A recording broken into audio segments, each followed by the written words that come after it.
ഗ്രാമിക ന്യൂസിലേക്ക് സ്വാഗതം.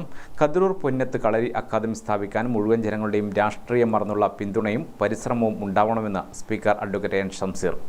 കളരി അക്കാദമിക്കായി സ്ഥലം വിട്ടു നൽകുന്നവർ നാടിൻ്റെ വികസനത്തിൽ പങ്കാളികളാവുകയാണ് ചെയ്യുന്നതെന്നും സ്പീക്കർ ഓർമ്മിപ്പിച്ചു. പൊന്നം ഏഴരക്കണ്ടത്തിന് സമീപം ചേർന്ന പൊന്നത്തങ്കം സംഘാടക സമിതി രൂപീകരണ യോഗം ഉദ്ഘാടനം ചെയ്ത് സംസാരിക്കുകയായിരുന്നു അദ്ദേഹം.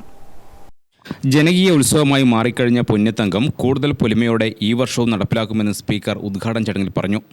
സംഘാടക സമിതി യോഗം പൂർണ്ണമായും ഇനിയുള്ള ദിവസങ്ങളിൽ ഇതിന്റെ പൊലിമ കൂട്ടാനും ഇതിന്റെ മാറ്റു വർദ്ധിപ്പിക്കാനും ജനങ്ങൾ എങ്ങനെ പരമാവധിയിലേക്ക് അണിനിരത്താൻ സാധിക്കും ആ നിലയിലേക്കുള്ള ആലോചനയാണ് ഇതിൽ നടത്തേണ്ടതാണ് ഇതുമായി ബന്ധപ്പെട്ട് സൂചിപ്പിക്കുകയാണ്.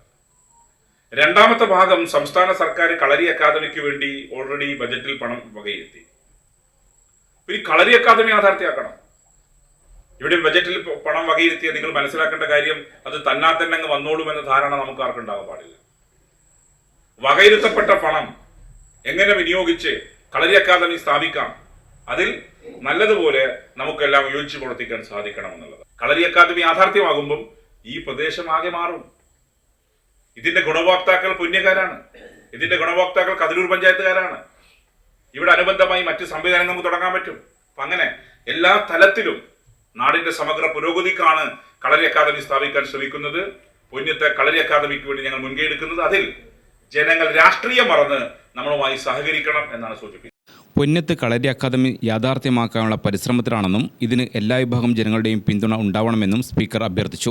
കളരി അക്കാദമിക്കായി സ്ഥലം നൽകാൻ പരമാവധി സഹകരിക്കണമെന്നും വില കൂടുതൽ ഉയർത്താൻ ശ്രമിക്കരുതെന്നും അങ്ങനെ വന്നാൽ സ്ഥലമേറ്റെടുക്കൽ നടക്കാതെ വരികയും പദ്ധതി നഷ്ടമാവുമെന്നും സ്പീക്കർ പറഞ്ഞു. കളരി അക്കാദമി യാഥാർത്ഥ്യമായാൽ നാടിൻ്റെ മുഖച്ഛായ മാറുമെന്നും ഇത് നാട്ടുകാർക്ക് നേട്ടമാവുമെന്നതിനാൽ എല്ലാവരുടെയും കൂട്ടായ പരിശ്രമം വേണമെന്നും അദ്ദേഹം പറഞ്ഞു. യോഗത്തിൽ കതിരൂർ ഗ്രാമപഞ്ചായത്ത് പ്രസിഡന്റ് പി സനിൽ അധ്യക്ഷനായി. T Ramla, AV Ajayakumar, Ponnam Krishnan, PV Lavalin, O Haridas, KV Rajeesh, Vinod Ponnam എന്നിവർ സംസാരിച്ചു. ഫെബ്രുവരി അവസാന വാരം 7 ദിവസം നീണ്ടു നിൽക്കുന്ന പരിപാടികളോടെയാണ് പൊന്നത്തങ്കം നടക്കുക. ഗ്രാമിക ന്യൂസ്, തലശ്ശേരി.